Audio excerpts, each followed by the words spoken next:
entendendo a estrutura básica de um código NTSL para a criação de robôs e indicadores. Olá, eu sou o Leonardo, especialista em automação de robôs para traders. Seja bem-vindo ao canal Programador Trader. Se você quer aprender a criar robôs, indicadores, regras de coloração, está no lugar certo. Hoje vamos falar sobre uma estrutura básica de um código NTSL, ou melhor, um código para plataformas nelógicas. Vou explicar cada parte do código para você entender o funcionamento e a importância delas. No final deste vídeo, você terá a base necessária para entender qualquer robô ou código de indicador. E afinal, o que é NTSL? É a linguagem usada, ou seja, a forma como escrevemos na plataforma para criar robôs, regras de coloração, indicadores, alarmes e outras funções personalizadas nas plataformas Nelogic, e saiba que ao final deste vídeo você terá acesso ao código completo, caso você não queira digitar. Mas lembre-se, você só aprende se praticar. Agora, aqui na plataforma, nós vamos em Estratégias, Editor de Estratégias, Editor. E aqui está a famosa tela do Editor de Estratégias, onde você vai digitar o seu código. Aqui pode parecer que está um pouco pequeno para vocês, então se você segura a tecla Ctrl e pega o scroll do mouse e rola ele para frente, você consegue dar um zoom, ok? Caso você esteja fazendo algum desenvolvimento nessa tela e queira ver ele simultaneamente, a gente pode utilizar aqui, nessa abinha, misto. Então, tudo que você vai criando aqui no editor de estratégias, quando você clica em executar, já vai aparecer logo aqui ao lado. Como no momento não estamos utilizando nenhuma estratégia, então essa parte de desempenho eu vou ocultar ela aqui. Perfeito? E da mesma forma, eu vou pausar para a gente poder parar de ver que esse indicador está sendo plotado. Agora, vamos fazer a estrutura do código. Então, vamos apagar essa parte que está em branco.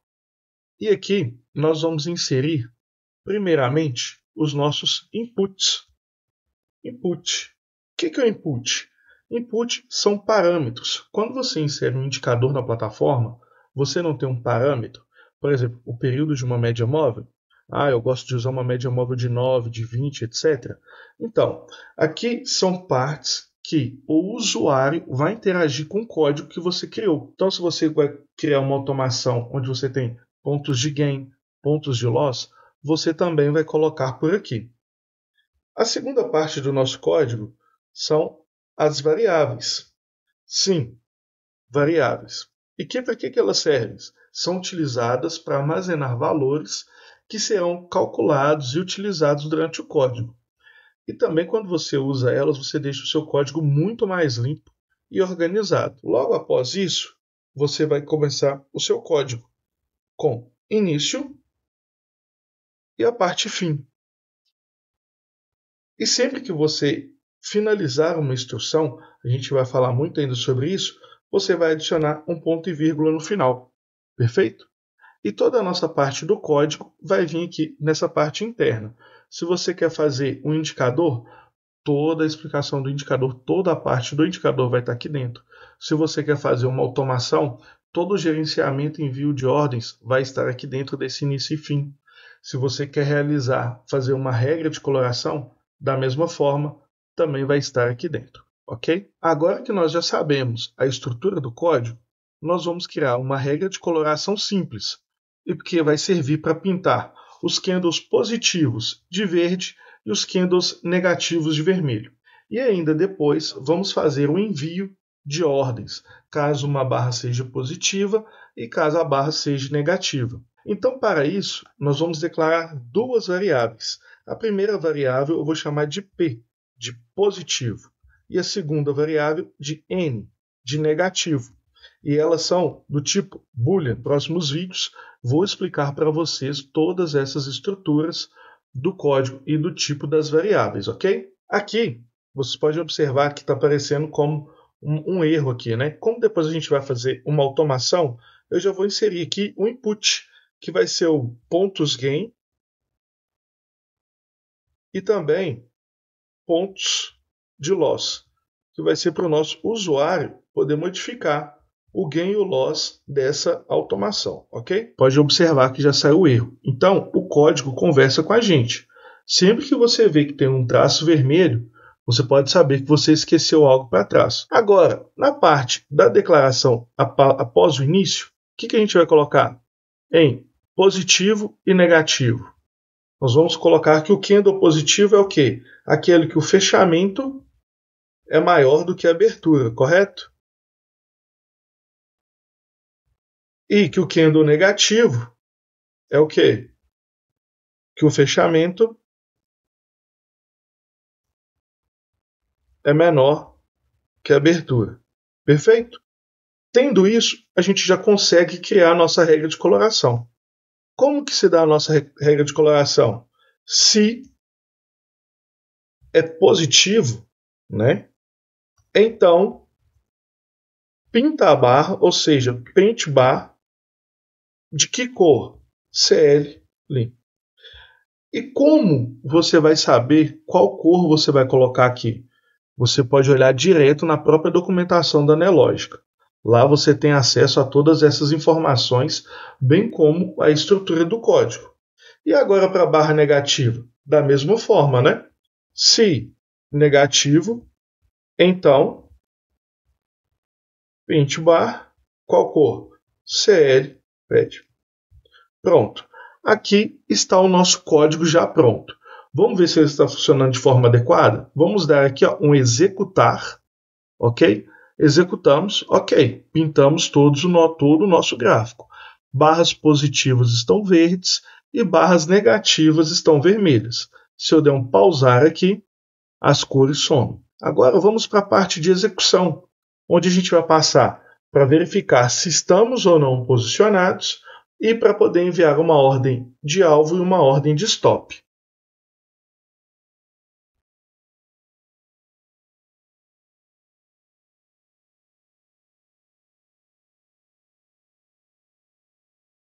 Então, como eu falei com vocês, a parte de inputs é a parte que o usuário vai interagir com a automação, com o código da regra de coloração ou do indicador.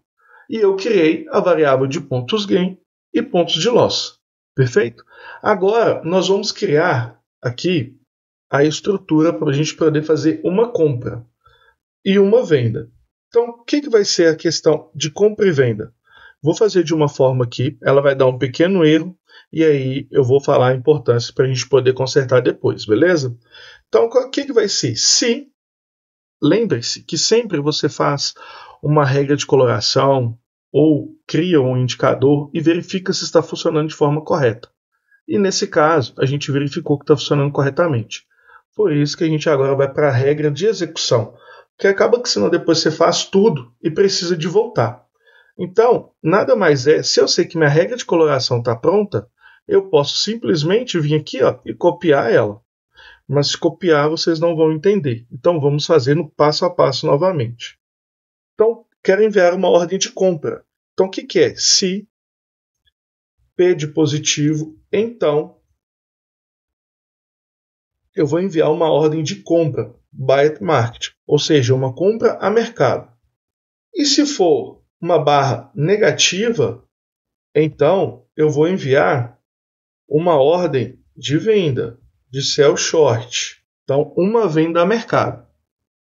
E agora, como eu disse para vocês, a gente vai ter um pequeno erro aqui e depois a gente vai consertar isso, só para vocês saberem realmente a estrutura do código. Agora precisamos de fazer duas verificações, depois que minha ordem é enviada. Pense sempre em uma ordem oco. Quando você envia uma ordem oco, o que ela vai fazer? Ela vai enviar imediatamente. Se você comprou no preço X, ela vai enviar uma ordem de gain acima, correto? Uma ordem de gain acima e uma ordem de stop abaixo, que é o que nós fizemos aqui, quando a gente criou o nosso input. Ou seja, nós vamos enviar uma ordem a mercado, nós vamos ter o nosso gain aqui acima e vamos ter o nosso stop aqui abaixo. Perfeito? E agora nós vamos trazer isso aqui para dentro do código, que é o quê? Se nós estamos comprados, se estamos comprados, então a gente vai colocar o quê? Embaixo, início e fim. Eu gosto sempre de colocar os inícios e fins assim maiores, tá, pessoal? Depois, quando o código é muito grande, fica mais fácil de identificar. E depois, se estou vendido, a mesma coisa, início e fim também. Beleza? Então, o que a gente vai fazer? Se a gente está comprado a mercado, eu preciso enviar uma ordem de venda. Ou seja, de venda o quê? De venda de cobertura. Então, eu vou enviar uma ordem de cobertura do tipo limite. Então, eu vou enviar uma ordem sell to call. Se você coloca sell, ele já te dá todas as opções de ordens de venda que você tem. Só que como eu estou comprado, eu preciso enviar uma ordem de cobertura. Então ela pode ser uma sell to cover a mercado, uma limite ou uma stop.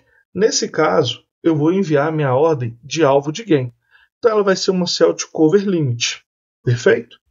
Abre parênteses, o que eu vou usar? O meu preço de compra. E o que é meu preço de compra? Meu buy price. Tá? Mais o que? Meu pontos de gain. Ok? Mais o meu pontos de gain. Ou seja, primeira coisa que esse código vai fazer aqui, envia uma ordem a mercado. Então ele fez uma compra aqui porque essa barra é positiva. Logo depois, o que ele vai fazer? Se eu estiver comprado, o que ele vai fazer? Envia uma ordem de limite do meu buy price, ou seja, do meu preço de compra, para onde? A pontos gain acima. E quantos que é os pontos gain? É o que a gente vai colocar aqui agora. Então vamos colocar aqui, por exemplo, 250 pontos de gain. Então, quando o robô entrar, fizer uma compra no mercado, ele vai pegar o meu preço de compra e vai enviar uma ordem de gain. E agora a gente precisa de adicionar o nosso stop, que é o contrário, que é um sell to cover também, só que vai ser o quê? Stop. E o que vai ser essa ordem? Vai ser o quê? Meu buy price menos meu ponto de stop loss. Menos meu ponto de stop loss. Então aqui vamos colocar aqui 250 pontos também de stop loss. Então o que ele vai fazer? Sabendo que a gente colocou o ponto de gain e ponto de loss. Quando for um candle positivo, ele vai enviar uma ordem a mercado e vai colocar um gain, a saída do meu preço de compra, mais 250 pontos, que nós colocamos aqui naquele input, nos parâmetros. E também vai enviar, a partir do meu preço de compra, uma ordem de stop loss, aqui embaixo. Então aqui nós já temos a nossa estrutura do código. Porém, agora a gente precisa de fazer também a venda. E na venda vai ser o inverso. Se eu estou comprado, eu envio uma ordem sell to cover limit, ou seja, uma ordem de venda limite. Aqui eu vou colocar uma de compra. Se eu estou vendido, eu preciso de comprar, correto? Então eu vou colocar uma buy to cover limit, perfeito? A partir de qual ponto? Do meu ponto de venda, ou seja, do meu sell price. Se é o gain, quando eu estou comprado, meu gain é para cima. Quando eu estou vendido, o meu gain é para baixo. Então é meu preço de venda menos meu pontos de gain. E para nós fazermos a parte do stop, vai ser da mesma forma. Vai ser um buy to cover stop, a partir do meu preço de venda, beleza? Mais. Por que mais? Porque se eu estou vendido, meu stop fica acima, correto? Eu fiz uma venda nessa barra, o meu stop loss está aqui em cima e meu stop gain, né, ou meu alvo gain está aqui embaixo. Então aqui pontos loss. E o nosso código já está pronto. Agora nós vamos fazer o backtest. Se for um candle positivo, compra, se for negativo, venda. Lembrando que isso aqui é apenas para caráter educativo, não é nenhuma recomendação de compra ou venda. Isso aqui é só para ver se o nosso código realmente está funcionando. E como disse, a gente vai ter um pequeno erro aqui nele. Então vamos executar, executamos, vamos aqui na parte de desempenho e vai aparecer aqui embaixo o nosso relatório de performance. Uma coisa muito importante que vai acontecer aqui, quando eu ordeno por contratos, mesmo eu colocando quantidade igual a 1, ele está entrando algumas vezes e ficando com mais contratos. Isso porque meu alvo está grande, correto? Está 1000 pontos aqui no índice. Então, ele entra em uma compra aqui, o alvo, 1000 pontos, por exemplo, vai estar aqui em cima.